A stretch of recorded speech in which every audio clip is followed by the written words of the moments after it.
Yosua bangun pagi-pagi, lalu ia dan semua orang Israel berangkat dari Sitim, dan sampailah mereka ke sungai Yordan.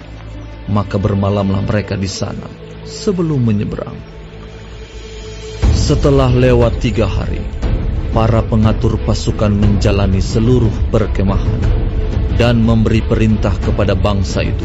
Katanya, segera sesudah kamu melihat tabut perjanjian Tuhan Allahmu yang diangkat para imam yang memang suku Lewi, maka kamu harus juga berangkat dari tempatmu dan mengikutinya.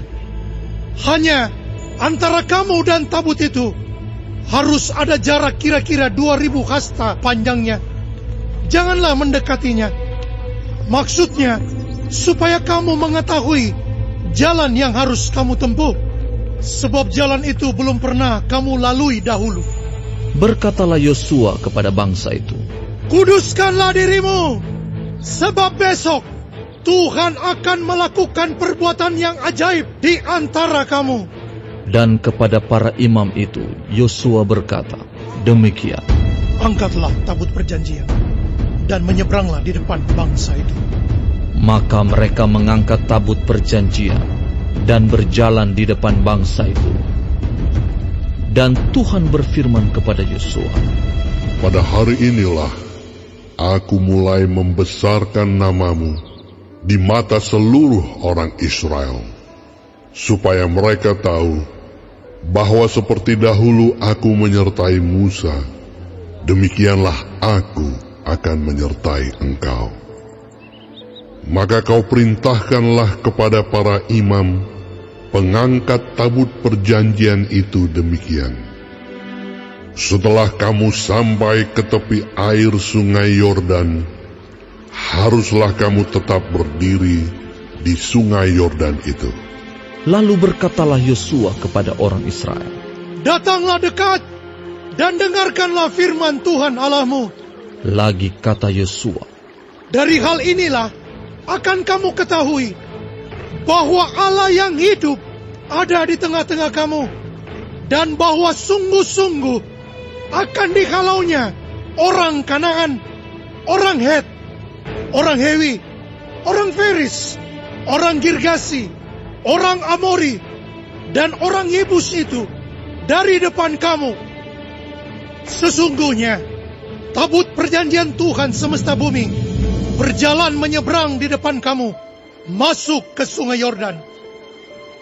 Maka sekarang pilihlah 12 orang dari suku-suku Israel, seorang dari tiap-tiap suku. Segera sesudah kaki para imam pengangkat tabut Tuhan, Tuhan semesta bumi, berhenti di dalam air sungai Yordan, maka air sungai Yordan itu akan terputus. Air yang turun dari hulu akan berhenti mengalir menjadi bendungan. Ketika bangsa itu berangkat dari tempat perkemahan mereka untuk menyeberangi sungai Yordan, para imam pengangkat tabut perjanjian itu berjalan di depan bangsa itu. Segera sesudah para pengangkat tabut itu sampai ke sungai Yordan, dan para imam pengangkat tabut itu mencelupkan kakinya ke dalam air di tepi sungai itu, sungai Yordan itu sebab sampai meluap sepanjang tepinya selama musim menuai. Maka berhentilah air itu mengalir. Air yang turun dari hulu melonjak menjadi bendungan, jauh sekali di dekat Adam, kota yang terletak di sebelah Sartan. Sedang air yang turun ke laut Araba itu, yakni laut Asin, terputus sama sekali. Lalu menyeberanglah bangsa itu di tentangan Yeriko.